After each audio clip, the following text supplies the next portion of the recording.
ka-DDS, panoodin natin itong bagong video na in-upload ko.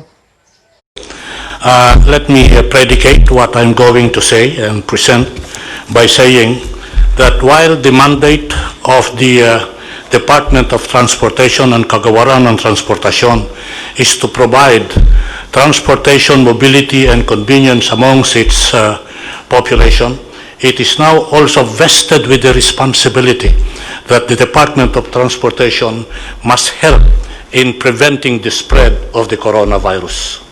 This having been said, the approach of the Department of Transportation is partial, gradual and calculated, and more importantly, by phases.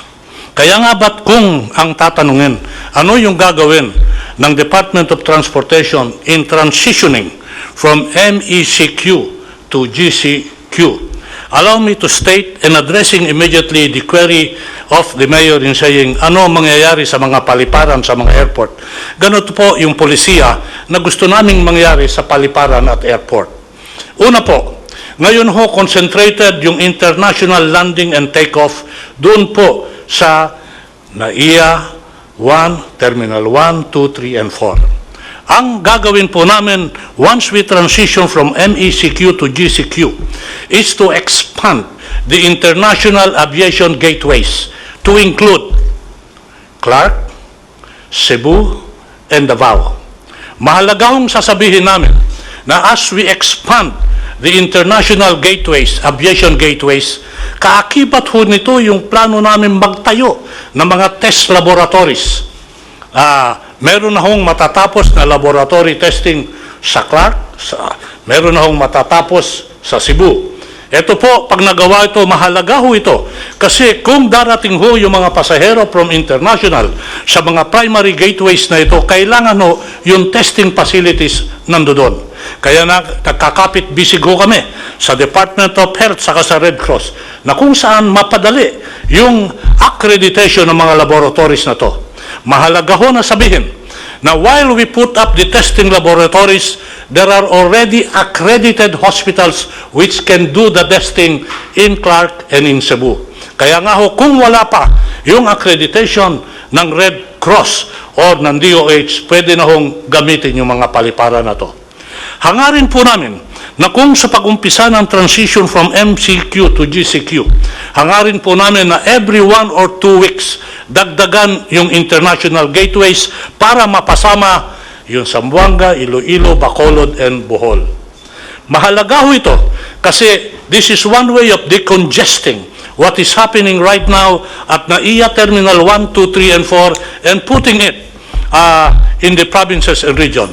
Bear in mind that we are an archipelago and therefore it is imperative that we spread the aviation centrum of operations to other parts of the country, other parts of the region. Kaya nga ho gagamitin ito. Ngayon, ito po yung international. Kaakibat ho ng international ay yung domestic operation. Iaalaw po namin na magkaroon ng domestic air operation doon po sa GCQ to GCQ. Mahalaga ho ito pagkat gaya ng sinabi ko, tayo ho ay isang archipelago. Kaya nga ba kung magkakaroon tayo ng operasyon sa Mindanao at Bisaya, hindi ho natin ililimit na magmula at magsimula sa Central Luzon yan. Meron na hong Visayas and Mindanao. And we will start what I call, Mr. President, Mayor, Sir, yung tinatawag namin na hub and spoke operation. HUB-SPOKE, na kung saan, kung darating yung mga malalaking sasakyan sa mga probinsya, magkakaroon ho ng domestic operation yan. In other words, gusto ho natin na magkaroon na ng hubbing operation sa mga probinsya at region natin nang sa ganon, ma-spread yung aviation potentials at maitanim yung punla para sa tinatawag natin not only of domestic mobility but more importantly and so yung domestic tourism. Ito po, Mayor, ang general approach sa aviation. Kung papayagan po ako ng ating mahal na alkalde, presidente, magsabi lang ho ako ng ibang mga pamaraan at panuntunan na gagawin sa ibang transportation sector, kagaya ng tren, nung road at nung maritime, kung papayagan po ng ating Pangulo. Sasabihin ko ho, kung tayo magta-transition from MECQ to GCQ, on the first day that we transition and it's put into effect, we can already put into operation our train and rails operation. Habang nag-uusap po tayo ngayon, nagsisimula ang ating mga tao sa railways at railways na kung saan sinisimulate nila kung paano maumpisa to. Sabihin ko na lang ho, namarkahan na yung bawat upuan, namarkahan na yung bawat ali, namarkahan na yung pagbili ng ticket, namarkahan na yung queuing. Handa na ho ito. Pag sinabing Lunes, handa ho kami sa Lunes. Bagamat sasabihin ko antemano, wag i-expect na yung operation ng tren is 100%. As I said, we have to balance our mandate to provide transportation with our responsibility to help in the spread of the virus. Therefore, the capacity will also be limited, gradual, and calculated. It will be an average of 10 to 12% sa LRT at MRT. Doon sa PNR ho, ang capacity mga 35%. Ngayon ho, para maayos ito, sabihin ko na lang ho, part of the future efforts here, ito po ang sasabihin ko. Matatapos na ho namin yung pagpalit ng release ng tren sa MRT3 by September of this year. Ano ho ang ibig sabihin nito? Ang ibig hong sabihin nito na pag umandar na yung MRT3 sa kabuuan ng kanyang pagdagusdos at maayos na yung tren, yung average headway ho natin na 5 minutes, mababawasan ho yan.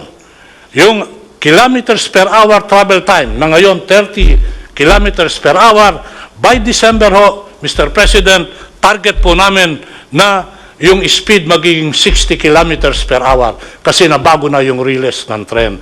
Mababalik po ito sa dati na kung saan sabi natin, eto na yung MRT3. Bakit importante yung release?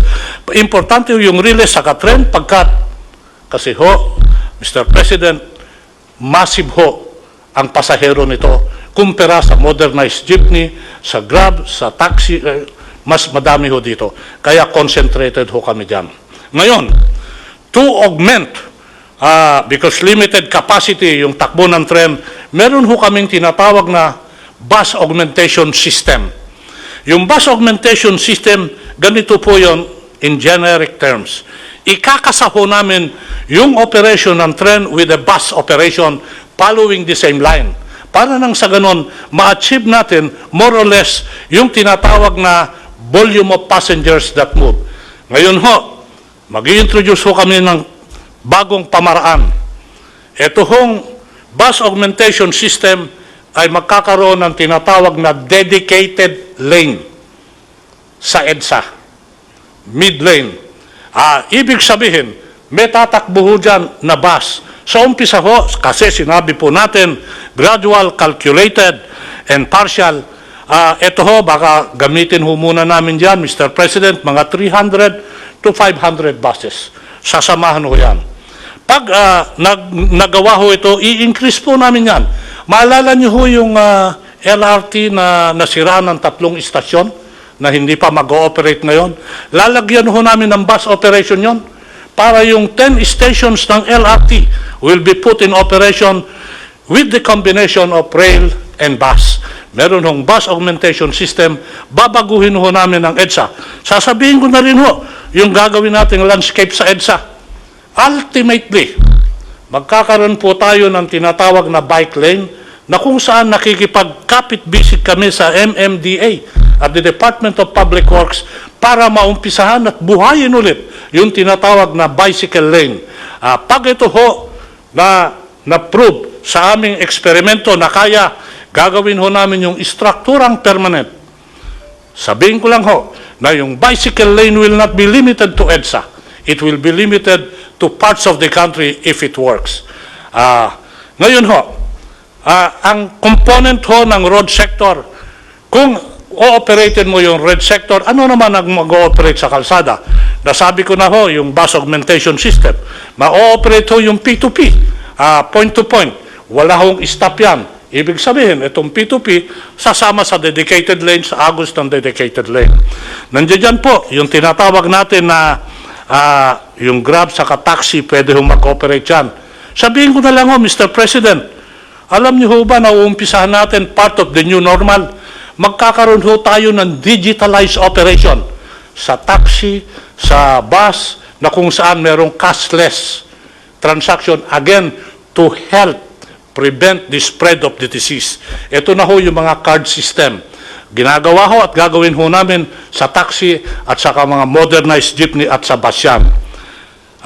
Part of the digitalization program, without oversimplifying, but just to show to our people who are listening and watching, meron ho tayong digitalization program.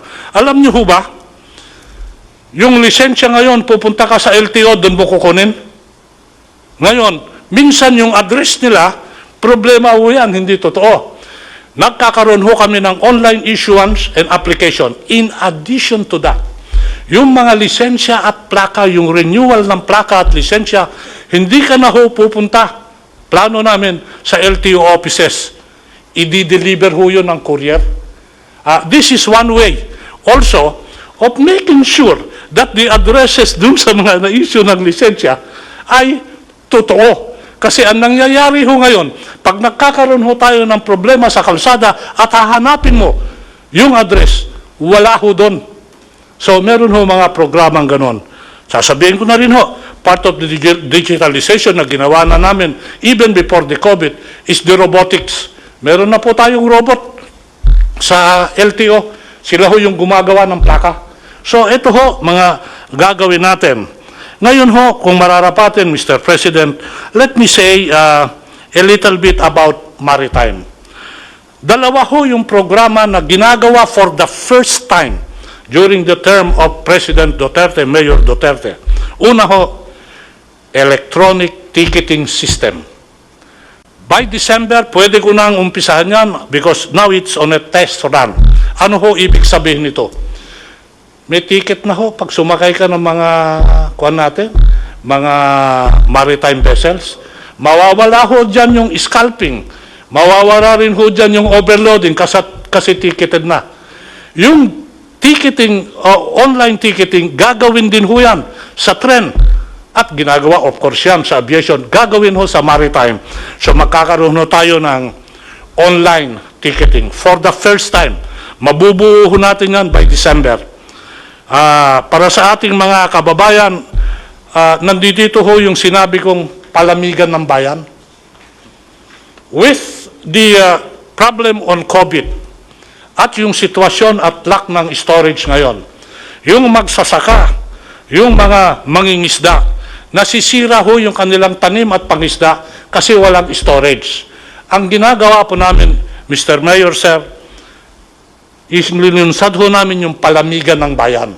Ito ho yung cold reefer na kung saan pinapadala namin ito sa mga komunidad na municipality na merong nangingisda at merong nagtatanim para matulungan yung kanilang pangingisda at ang kanilang pagtatanim. Binibigyan ho namin sila. Nakadistribute na ho kami, 11 reefer containers. Plano ko ho, pagdating ng Hunyo, I know it's a tough order to my people, but I'm pushing them. Gusto ko 2 container a month para mapalawig yan. Then we can help di magsasaka and di mangingisda.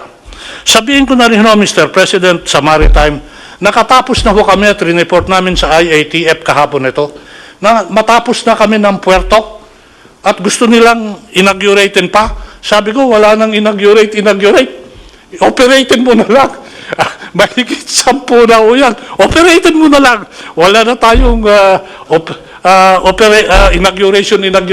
I hate ceremonies. Basta operatein mo na lang. Kasama ho dyan yung pagtatapos ng puerto sa Pag-asa. Handa na hong mag-turnover yung provincial government of Palawan na i-turnover sa amin yon sa June 12.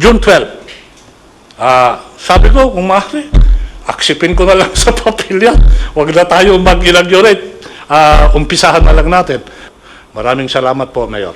It was a very terrific presentation, Secretary Tugade. So yun na nga no. Kung meron kayong reaction sa video na napanood nyo, comment nyo lang sa baba ng video. DDS, stay safe, stay at home. We heal as one.